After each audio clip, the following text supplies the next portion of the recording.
Foram mais de 8 horas de reunião entre os indígenas, presidente da FUNAI Brasília, IBAMA, MEC, Casa Civil, Ministério do Planejamento, Ministério Público Federal e Norte Energia.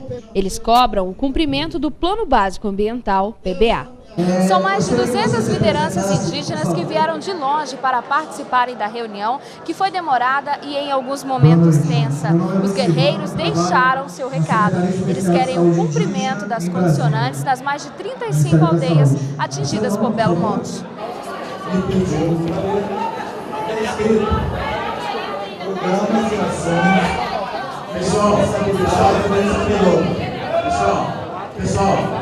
Pessoal, só um minuto, por favor, pessoal.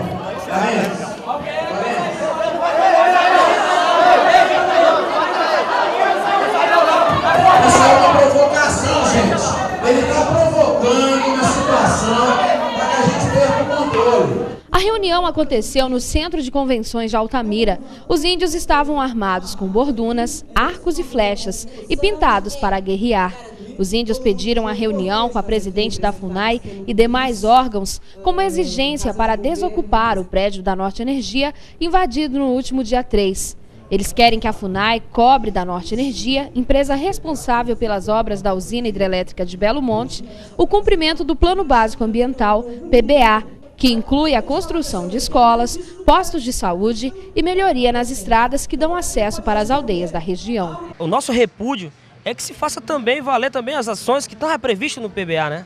Então, mais uma vez, a Norte Energia e FUNAI Brasília, eles também omitiram, né? Se negaram a dizer, falaram também que erraram também a posição dele. E para nós é uma vitória, né? Ter conseguido também mais uma parte de avanço e garantir também nossos direitos como povos indígenas, né? Através de uma carta de repúdio assinada por lideranças indígenas, eles cobram a anuência que a FUNAI deu para que o IBAMA emitisse a licença de instalação de Belo Monte. Porém, ao emitir essa manifestação, a FUNAI condicionou sua anuência em algumas ações por parte do empreendedor. Entre estas exigências estava a celebração de um termo de compromisso que garantisse a execução do PBA em prazo de 35 dias a contar da data do ofício.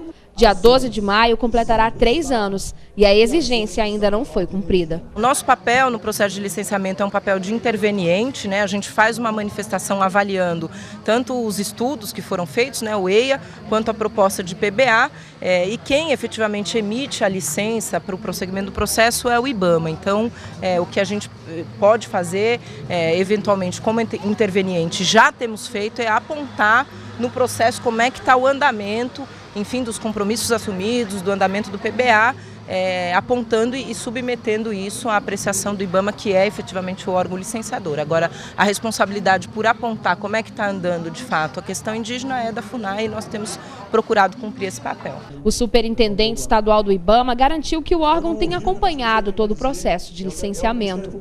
Olha, o IBAMA acompanha esse processo de licenciamento através do processo de licenciamento, né?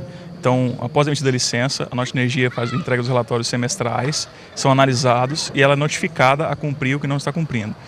Nesses relatórios, o ano passado, já foi feita uma multa de 7 milhões de reais na Norte Energia, justamente pelo descumprimento de algumas condicionantes, né? Agora, o PBA indígena em específico, ele é acompanhado pela FUNAI, né? Então o relatório ele vai com cópia para o IBAMA, mas também é encaminhado principalmente para a FUNAI analisar, até porque quem tem competência principal para isso é a FUNAI. Então ela analisa e, havendo inconformidade, ela vai repassar para o IBAMA, como a própria presidente falou agora nessa reunião. Então o último relatório nós recebemos dia 31 de janeiro. Então tem 14 dias, ainda está em processo de análise para a gente se manifestar sobre esse último relatório do acompanhamento, né, e poder fazer uma nova notificação em caso de haver descumprimento das condicionantes. Já a procuradora do Ministério Público Federal disse que a reunião foi esclarecedora para o MPF e que vai agir e fazer valer o direito dos povos indígenas.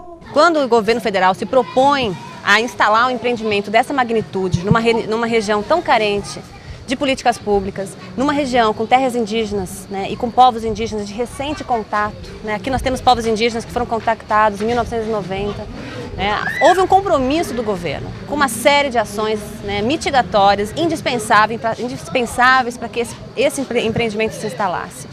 E essas ações foram atribuídas ao empreendedor, né, e ao governo. Então, existe hoje, né, um plano a longo prazo para que essas ações sejam implementadas. e o empreendedor se exime da sua responsabilidade. Ao Ministério Público Federal ficou claro nessa reunião que a Norte Energia ou não conhece a lei de Belo Monte, ou afirmou claramente aqui que o que vai cumprir é o plano operativo, que é um plano de ação feito por ela própria, para ela própria. E se eu for resumir isso juridicamente, eu diria é o devedor dizendo que não deve. A partir desta reunião, ficou acordado que um comitê gestor será implementado para o acompanhamento das ações do Plano Básico Ambiental. E uma nova reunião acontecerá nos dias 13 e 14 de março com os membros deste comitê para chegarem a um acordo que faça valer os direitos indígenas.